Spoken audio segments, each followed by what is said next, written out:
Now your last lesson on magnetic effect of current, lesson 21. It is a theory.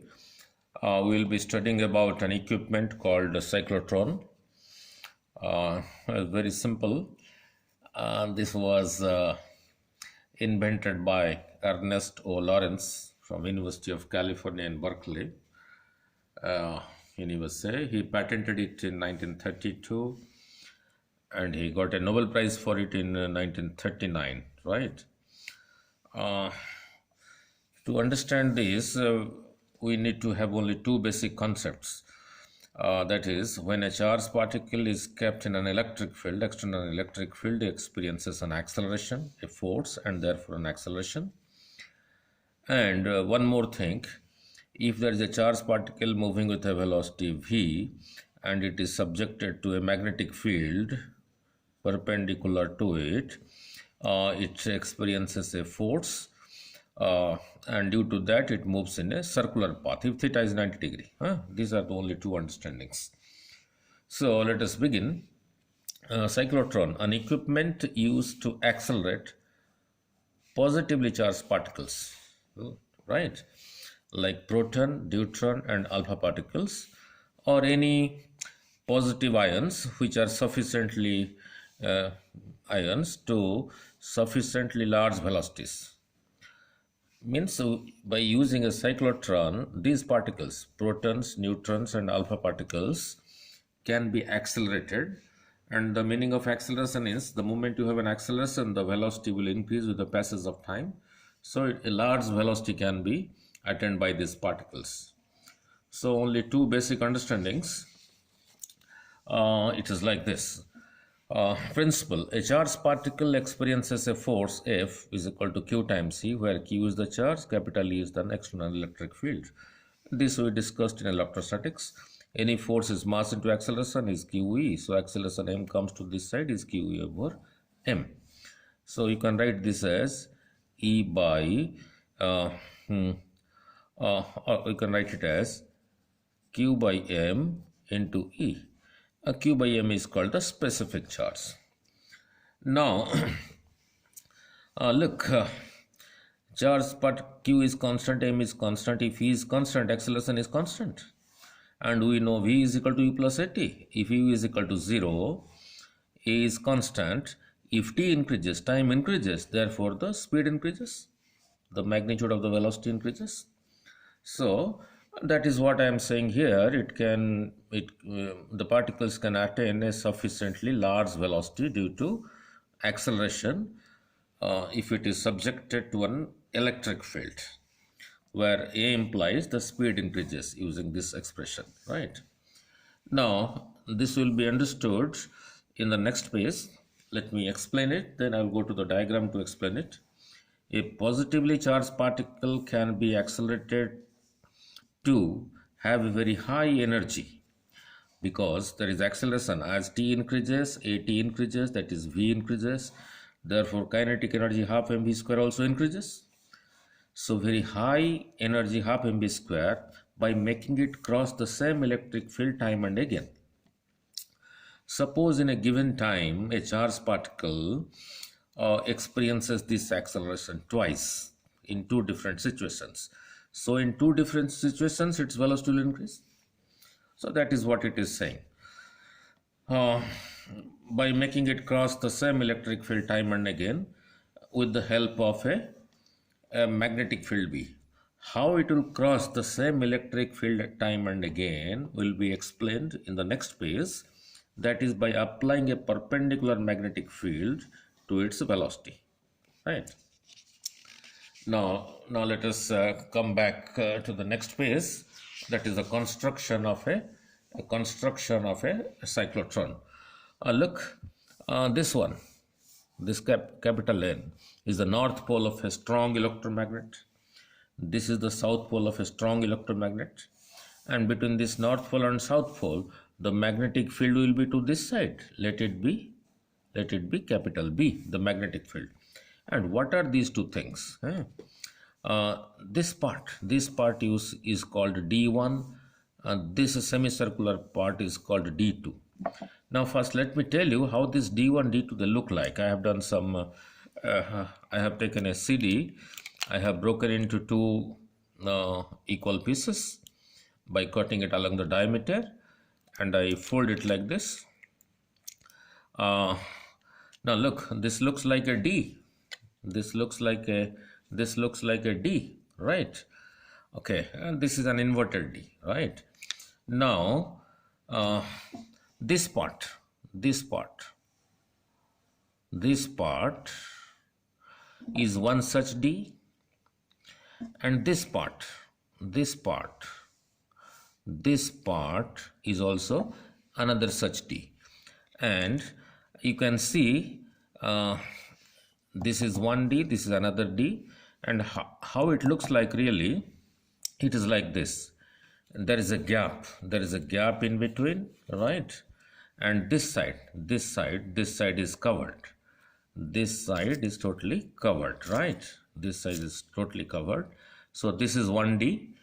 So this D1 is kept like this, and this is the second one, the D2 is kept like this, right? D1 is kept like this, and in front of it another such thing is kept like this, right? They are facing each other, and between them there is some gap. Between this D1 and this D2 there is some gap. You can see there is some gap here, right? And these two Ds are conductors actually. In between is a vacuum totally, and this side is closed. This side is closed, this side is closed, this side is open. So the charged particle will move inside this, charged particle will move inside this in circular path. That I will explain, right? So have a look at it again. Okay, now let us go. Now let capital D1, capital D2, two Ds shaped in the shape of a D, hollow evacuated metal chambers. This is made of metal, inside is hollow. This is one chamber, this side is closed, it is kept like this, and the another one D2 is kept like this, and that is also made of metal, and inside is hollow for the charged particle to move inside it. Now from D1 this is a wire, from D2 this is another wire, and what is this?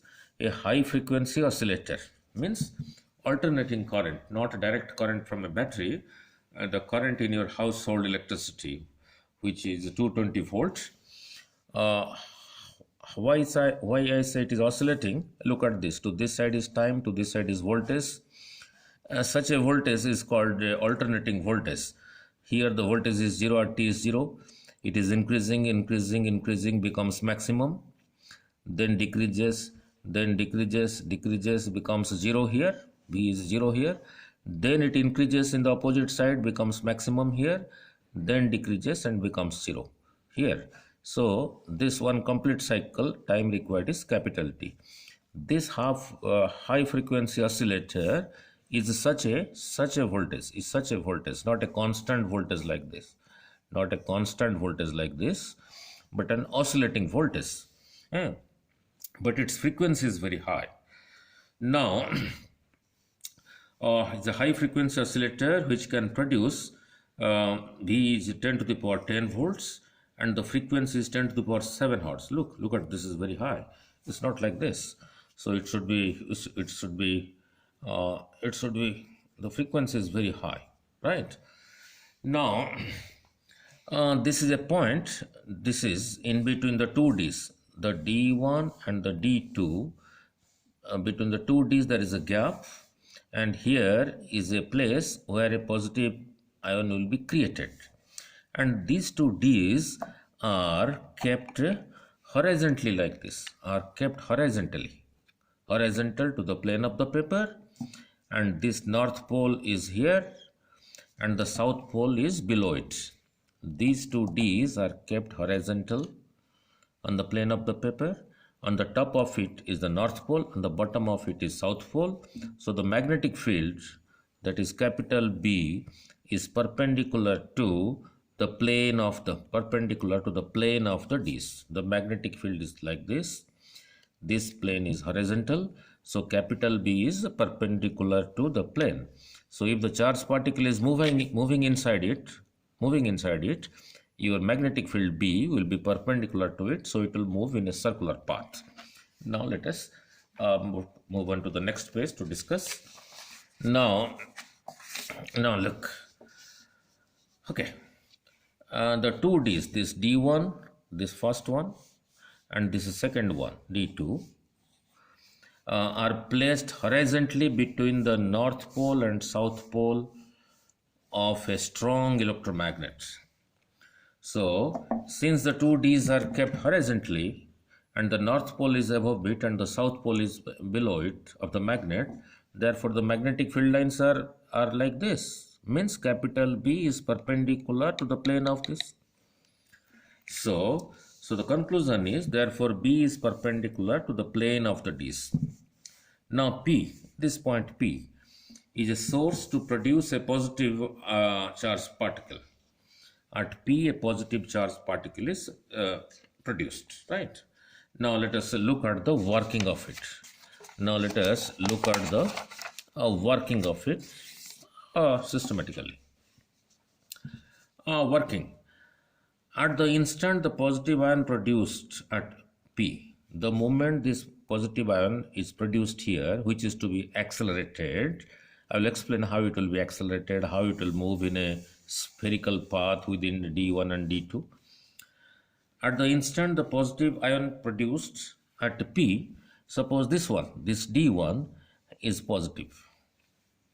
Now, D1 is negative, suppose. D1 is suppose negative. Now, since the ion produced here is positive, so it will be attracted. So it will be attracted to the negative one. That it will be attracted to this D. Now, let D1 is equal to negative. This is negative and this is positive. Since the charged particle, the ion is positive, so it will be attracted towards this negative plane, this one. Means the charged particle at the point P will start moving towards D1, will move into it, right? Now, so the ion is accelerated towards D1 due to the potential difference here. And since there is a potential difference, there will be an electric field due to that electric field. Okay, so the ion is accelerated towards D1. Let V is the velocity with which it enters D1. Look, the ion, the positive ion, attracted towards the negative plate, it enters. At this point, it enters this D1. And why it is moving in a circular path to this side? Because the magnetic field is this way. Magnetic field is this way. The velocity is to the magnetic field is this way. The velocity is to this side. So V cross B. So V cross B will be to this side. So the force is to this side. The force is to this side. The velocity is to this side. So it will move like this. So it moves like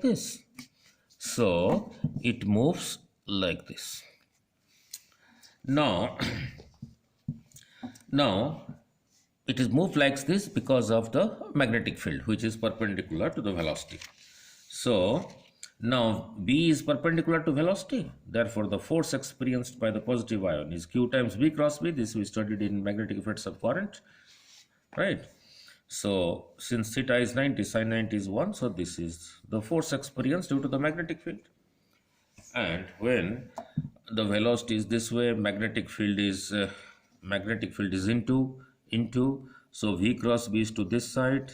That is, this force is to this side. So it moves in a circular path. And to move in a circular path, the force necessary is the centripetal force. So this QVB is equal to the centripetal force mv square by r. Now 1v cancels. I am left with r is equal to mv over qb. Now this circular path, this path which is part of a circle, its radius is given by R is equal to mv over qb, right? Now is the interesting point. Now, after making half a circle, the charge particle here is coming out from D1 to D2. Here it is coming out. The moment it comes out, now this becomes negative and this becomes positive, means the polarity of this changes. So the moment it comes out from D1 and enters D2, it is again accelerated because this is negative, it is a positive ion, so it is again accelerated. So the moment it comes out from D1 and enters D2, it is accelerated. Therefore, its velocity increases. Now, this is half of a circle. So from this point to this point will be pi r. Distance divided by time, distance divided by speed is equal to your time.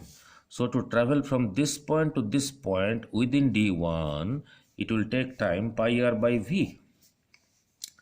R we have just calculated, so this can be written as pi by v into r. R is equal to mv over qb, radius of the circular path. So v cancels, so pi m over qb. What is interesting here, look. To cross this half circle within D1, the time required is pi m over qb, means this does not depend on speed or velocity. That is what it is important.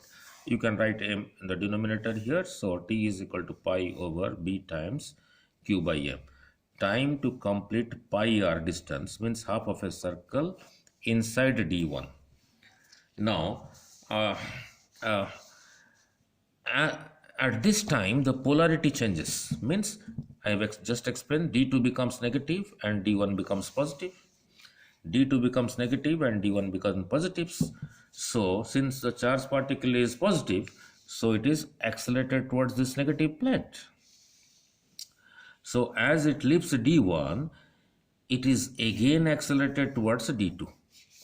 As it leaves D1 here, the polarity changes. This becomes positive, this becomes negative. It is again accelerated within the gap between D1 and D2.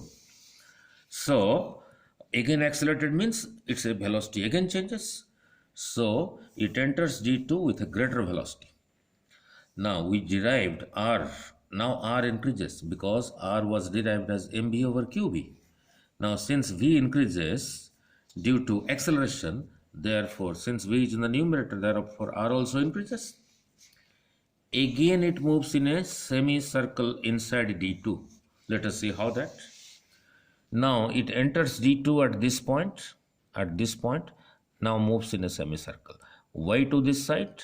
Because the velocity is to this way, and the magnetic field is into, and the velocity is to this side. Velocity is to this side, magnetic field is into. So v cross b will be to this side. So the force is to this side. Velocity is to this side, force is to this side. Therefore, it again moves like this. In a D2, it again moves like this, but with a velocity greater than the velocity with which it was moving here, because it has been accelerated here. So the velocity has increased. So the radius of this also has increased. So as it moves in a semicircle inside D2 and it comes out of D2. Now at this point this comes out of D2, and here it is going from D2 to D1. Again at this instant this polarity changes, means this becomes positive and this becomes negative. So here when it is leaving D2 and entering D1, it again is accelerated, means again the velocity increases. Since the velocity increases, therefore R again increases, means it again moves in a bigger circular path, right? So that is what I am explained. So as it comes out of D2 at this point, the polarity changes, so it is again accelerated towards D1. The polarity again changes, that is D1 becomes negative and D2 becomes positive. So it is again accelerated and it enters D1 with a higher speed, and the process continues. Means it moves like this. When it is coming out from this position, Again the polarity changes, means this becomes negative, this becomes positive, so it is again accelerated. So the velocity increases, so it again moves with a semicircle of greater radius. Again at this point the polarity changes, so it is again accelerated, so it is again moves in a circle of greater radius. So the process continues like this. And when the speed is large enough, at this point there is a window. The magnetic field is shut off. Due to the magnetic field, it was moving in a circular path, and the radius was continuously increasing because the speed was increasing. The moment it was coming from D1 to D2, or it was going from D2 to D1, at this place and at this place, the speed was increasing, so the radius was increasing. As the velocity increases, the kinetic energy increases. When it is become sufficient, here is a window, the magnetic field is shut off.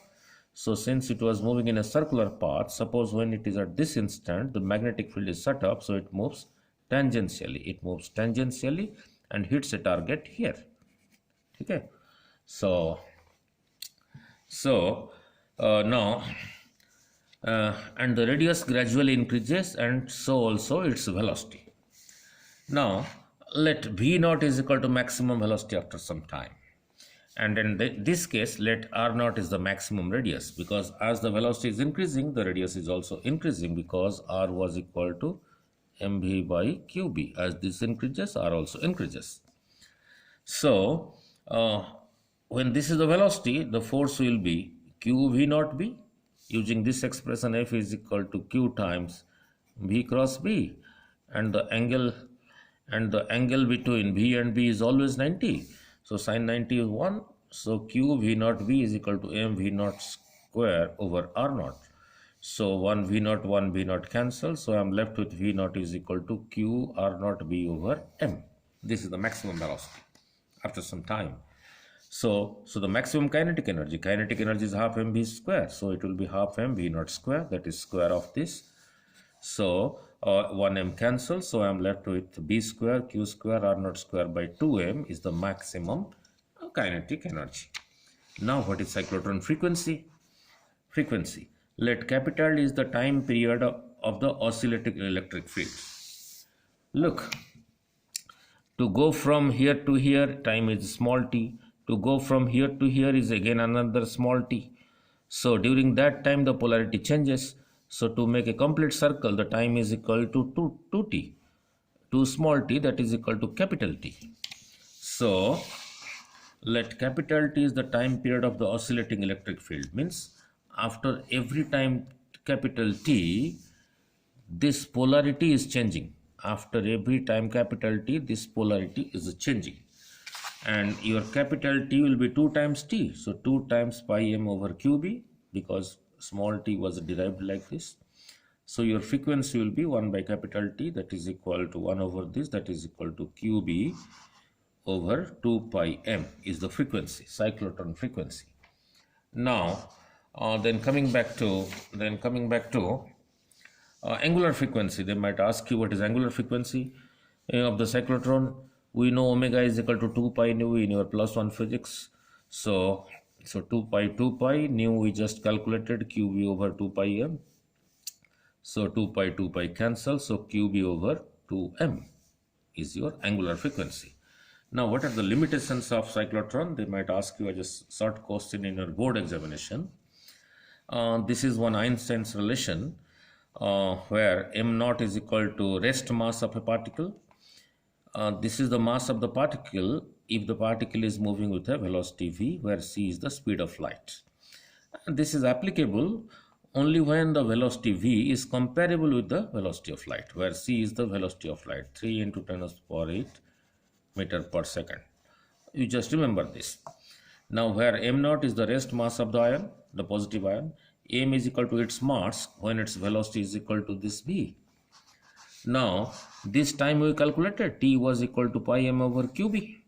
Now if you look at this expression, as v increases, so as v increases, the mass also increases. This increases.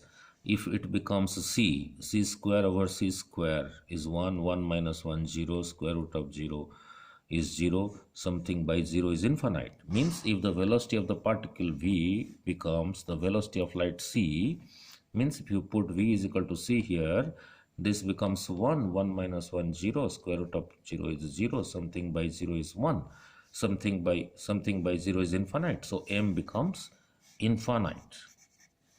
This is a fact, this is not a fiction. Now, so the t increases. So the ion does not arrive in time in the gap between the two d's when the polarity changes. So the time increases. But we have a limitation here. The moment it comes out from d1 to d2, the polarity has to change. Now, as the velocity increases, velocity of the particle increases, this increases, its mass increases. Its mass increases means this t increases. Means to complete half a circle. Means to complete half a circle in 1d increases, and means it goes out of step. Means the moment it comes out from d1, this is not able to change. So that is the limitation, right? So that is the limitation of the cyclotron.